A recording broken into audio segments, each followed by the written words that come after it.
بزرگوں، دوستوں، بھائیوں، اللہ اس کے محبوب رسول صلی اللہ علیہ وسلم کے شہدائیوں، گزشتہ جمعے میں ہم نے اللہ کی توفیق اور اس کے فضل و کرم سے اس نقطے کا جائزہ لیا تھا کہ پوری کائنات میں صرف ایک ایسی ہستی ہے جو کہ کماحقوں انسان کی مدد کرتی ہے، کر سکتی ہے اور کرتی رہتی ہے اور کرتی رہے گی، اور اللہ سبحانہ تعالیٰ کی جانب سے مدد کرنے کی جو تعلیمات ہمیں ملتی ہے وہ قرآن سے اور حضور صلی اللہ علیہ وسلم کی مبارک تعلیمات کی روشنی میں بھرپور ملتی ہے، اور ان کے علاوہ کوئی ایسی ہستی نہیں جس کی متعلق کہا گیا ہو کہ آپ نے مجھ سے مدد حاصل کرنی ہے۔ اس حوالے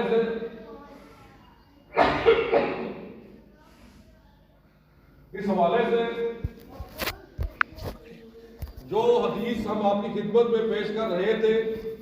اور کچھ مزید نکات پیش کرنا چاہتے تھے، لیکن وقت کی کمی کے سبب ہم ایسا نہیں کر پائے، تو آج انشاءاللہ تعالی اللہ کی توفیق و فضل و کرم سے ہم اس بقیہ حصے کو مکمل کریں گے۔ لیکن اس وقت پوری دنیا میں فلسطین کے حوالے سے جو صورتحال بنی ہوئی ہے، ہم چاہتے ہیں کہ ہم بھی اس لحاظ سے اپنے جو تاثرات ہیں وہ آپ کی خدمت میں پیش کریں۔ میرے بھائیوں، فلسطین کے عوام کے اوپر جو تاریخ کا بدترین انتہائی وحشیانہ قسم کا ظلم اور بربریت ہو رہی ہے، اس کی مثال تاریخ میں پیش کرنی بہت مشکل ہے۔ پوری امت مسلمہ اس وقت شدید اضطراب کا شکار ہے، خون کے آنسو ہو رہی ہے کہ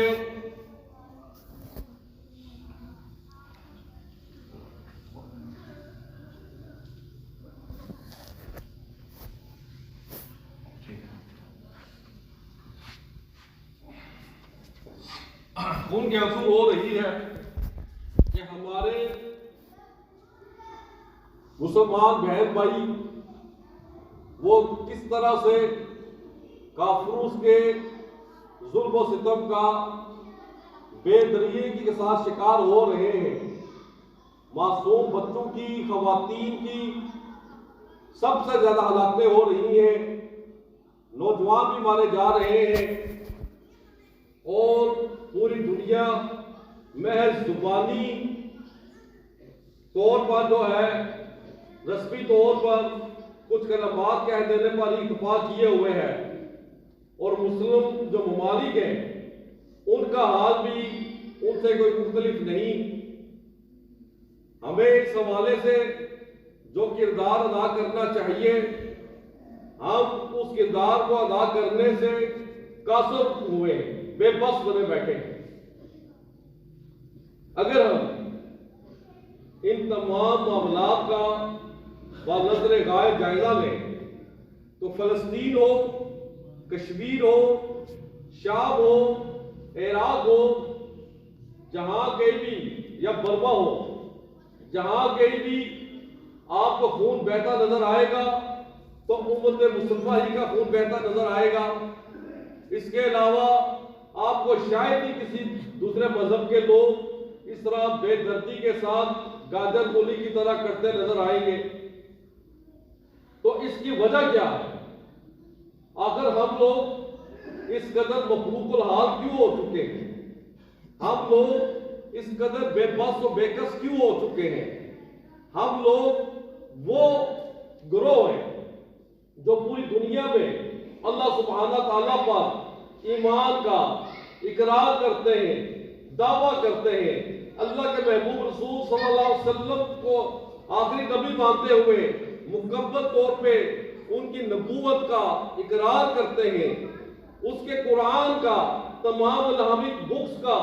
اقرار کرتے ہیں، روز قیامت کے اور دیگر تمام ایمانیات کے جو تقاضے ہیں ان کو پورا کرنے کا ہمارا دعویٰ ہے، لیکن اس کے باوجود ہم لوگ کس وجہ سے اس قدر بے بسی کا شکار ہیں؟ ہمارے بہن بھائی کیوں انتہائی ظلم و ستم کا شکار ہو رہے ہیں؟ تو اس کی اصل روٹ آف کاز یا بنیادی وجہ کیا ہے؟ جب تک ہم اس بنیادی وجہ کو نہیں سمجھیں اور اس کو دور کرنے کے لیے بھرپور کوشش نہیں کریں گے، تب تک میرے بھائیوں یہ واقعات، یہ معاملات چلتے رہیں اور ہم سمجھتے ہیں کہ اس بربریت کی، اس ظلم و ستم کی، اس جبر و تشدد کی، چاہے فلسطین میں ہو رہی ہے یا شام میں ہو رہی تھی یا عراق میں، اس کی وجہ صرف یہ ہے کہ ہم لوگوں نے اپنے اندر سے ایمان کو بہت حد تک نکال رکھا ہے۔ عملی لحاظ سے ہم لوگ ایک امت نہیں رہے۔ ہمارا دعویٰ یہ ہے کہ ہم ایک امت ہیں، ایک نبی تھے اور اس ایک نبی کے ہم امتی ہیں ایک امت کی حیثیت سے، لیکن اس وقت آپ سب احباب اچھے طریقے سے جانتے ہیں کہ ہم لوگوں نے کتنے ہی زیادہ اپنے ہاں فرقے بنا رکھے ہیں اور ان فرقوں کی حد تک اس قدر ہم محدود ہو چکے ہیں کہ ہمارے تمام تر مفادات صرف فرقوں سے وابستہ ہیں۔ ہماری سوچ کا دائرہ کار فرقوں کی حدود سے باہر نہیں نکلتا۔ باقی فرقوں کے متعلق ہمارے جو تاثرات ہیں، ہمارے جو نظریات ہیں اتنے مثبت نہیں ہیں، لہذا اس بے اتفاقی کی وجہ سے، بے اتحادی کی وجہ سے اللہ سبحانہ و تعالیٰ کی جانب سے ہم پر شدید کرب اور آزمائش ٹوٹ رہی ہے۔ مزید میرے بھائیوں، اگر ہم لوگ دینی نقطہ نگاہ سے دیکھیں، جیسا کہ ہم نے پہلے بھی عرض کیا کہ ایمان بھی ہمارے اندر بہت کمزور،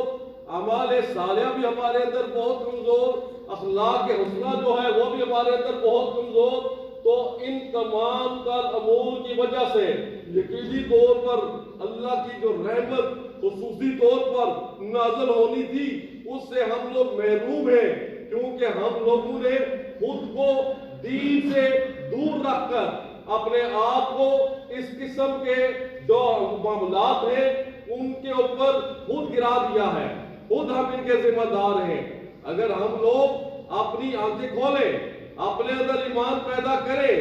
اپنے اندر سے فرقہ واریت کو ختم کریں، علاقائی تعصبات سے بالا تر ہو کر ایک مسلمان ہونے کے ناطے سوچیں، ایک امتی ہونے کے ناطے سوچیں، تو اس صورت میں جو ہمارے اندر اتفاق پیدا ہوگا، اتحاد پیدا ہوگا، ایمان اور اعمال صالحہ کا جو جذبہ پیدا ہوگا، تو یقیناً اللہ کی رحمت پوری شد و بد کے ساتھ ہم پر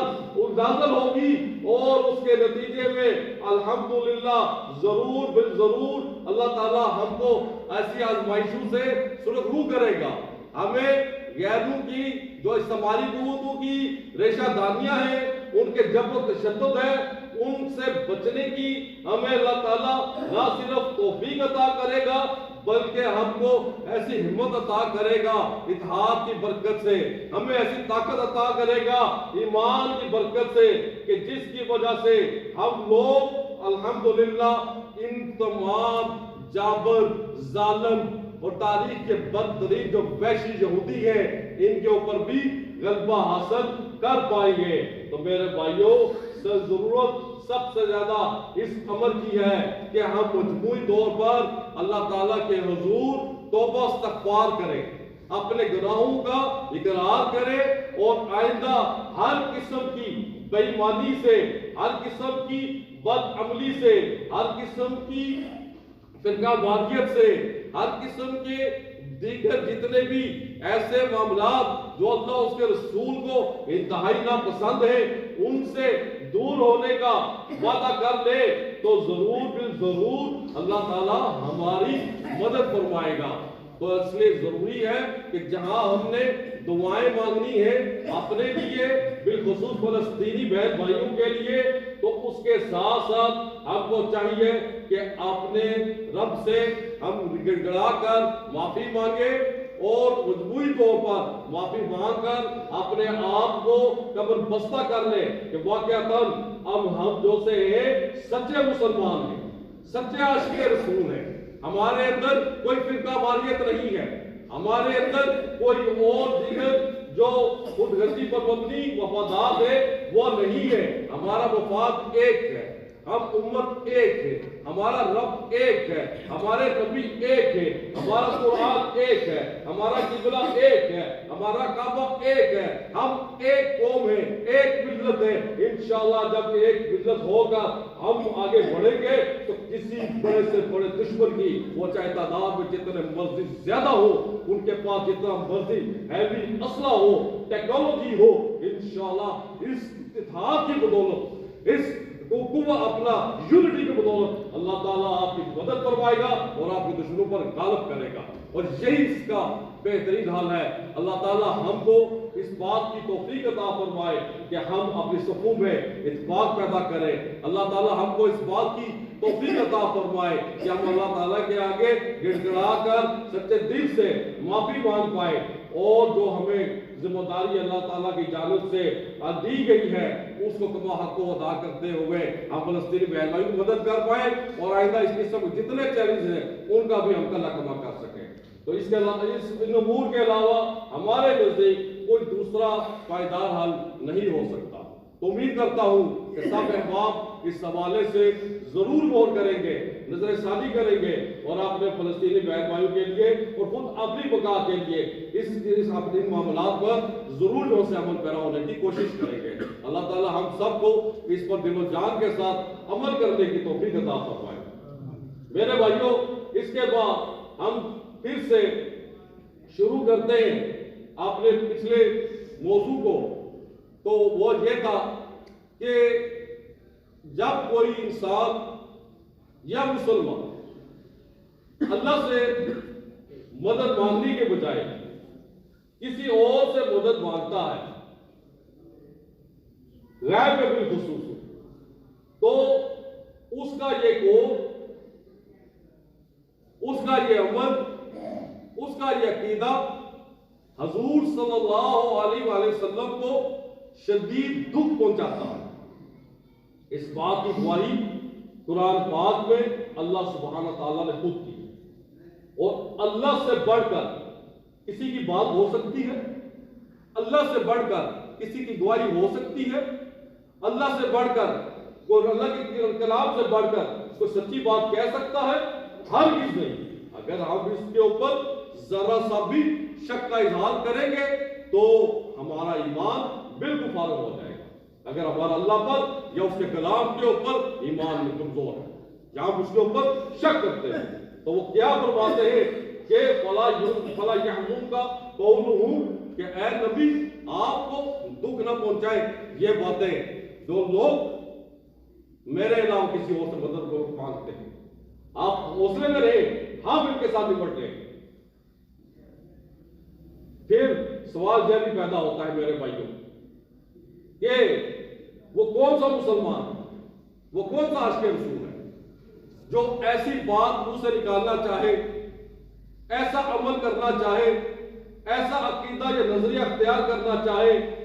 جو حضور صلی اللہ علیہ وسلم کو دکھ پہنچاتا ہے؟ وہ ایسا مسلمان ہو سکتا ہے؟ اور پھر میرے بھائیوں، قرآن پاک میں اللہ تعالیٰ نے اس بات کے اظہار کے بعد مزید تھوڑا سا جلال کے ساتھ فرمایا کہ انسان اپنی پیدائش کو نہیں دیکھتا کہ وہ کس چیز سے بنا ہے، وہ ایک نطفے سے بنا ہے، اور پھر فائدہ وسیم مبین، پھر وہ ایسے بکواس کرتا ہے، اپنی حیثیت کو دیکھتا نہیں ہے۔ کہ کس بنیاد کے اوپر انسان بنا، اور پھر کہتا ہے اللہ میری مدد نہیں کرے گا۔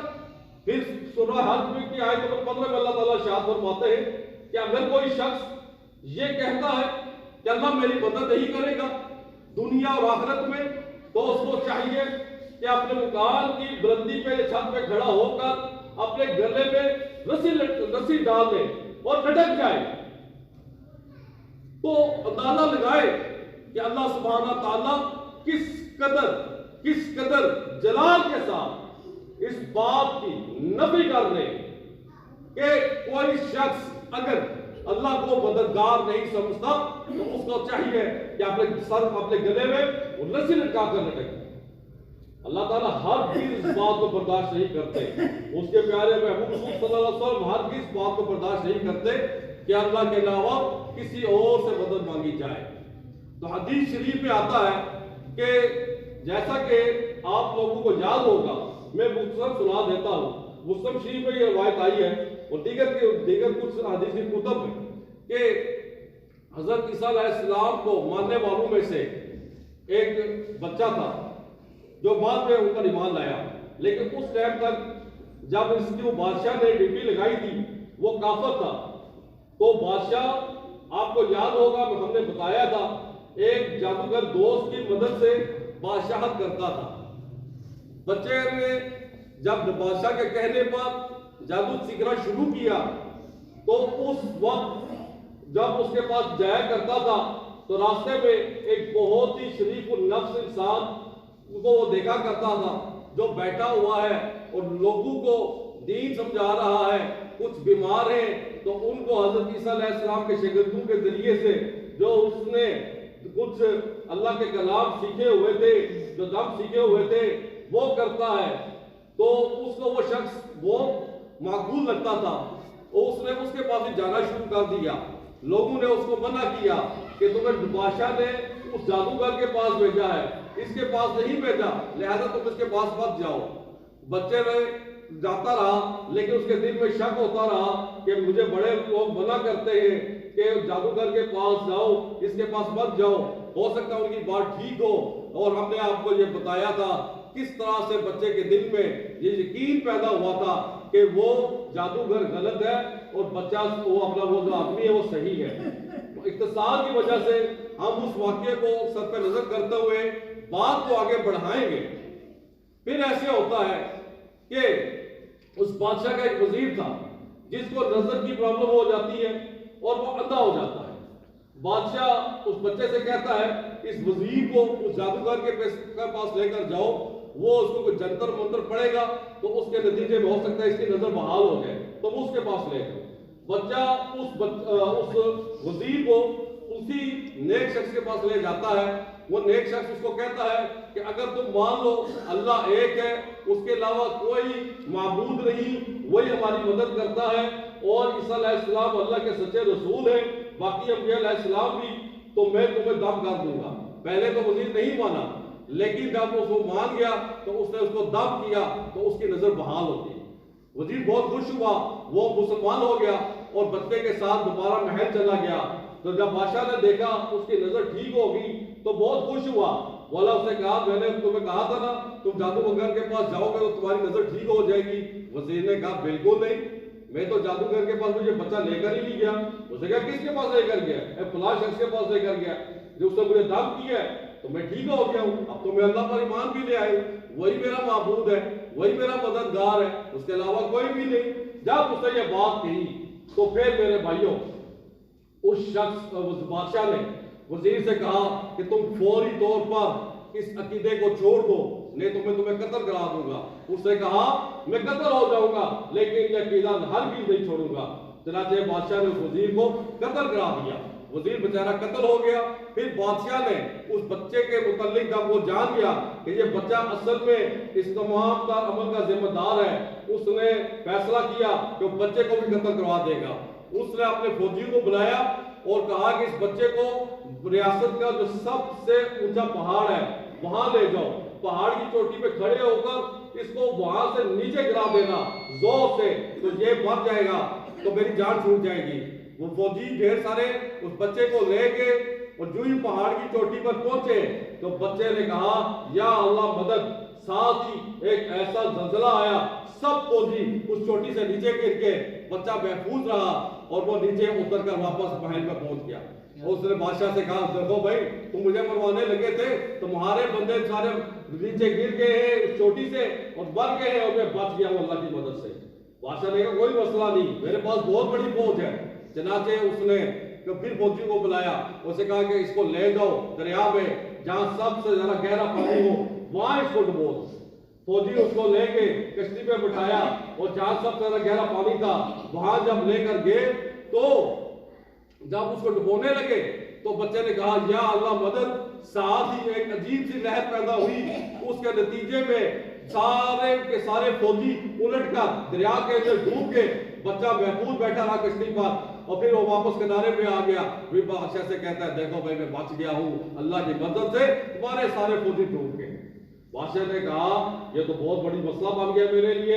اس نے جب بچے نے دیکھا کہ بادشاہ پریشان ہو گیا تو اس نے کہا ایسے کرو، کل تم تمام اپنے فوجی کو بلاؤ، تمام بستی کے مردوں کو، عورتوں کو، بچوں کو، بوڑھوں کو بلاؤ، میں ان سب کے سامنے تمہیں طریقہ بتاؤں گا کہ کیسے میں مار سکتا ہوں۔ اس نے کہا ٹھیک ہے۔ اگلے دن تمام بستی کے لوگ جمع ہو گئے، مرد، عورتیں، بوڑھے، بچے، اور بچہ بھی آ گیا، فوجی بھی آ گئے۔ تو بادشاہ نے کہا ہاں بھائی تم نے وعدہ کیا تھا، مجھے طریقہ بتاؤ گے کہ کیسے تم مرو گے؟ تو اس نے کہا بس اپنے اس بندے سے کہو جو مجھے تیر مارنا چاہتا ہے، اس سے کہو کہ میں اس بچے کا جو رب ہے ایک اللہ، اس کے نام سے اس بچے کو تیر مارتا ہوں تو دیکھنا مجھے تیر لگ جائے۔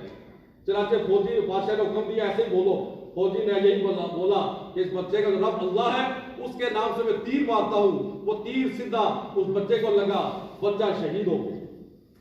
بچہ شہید ہو گیا۔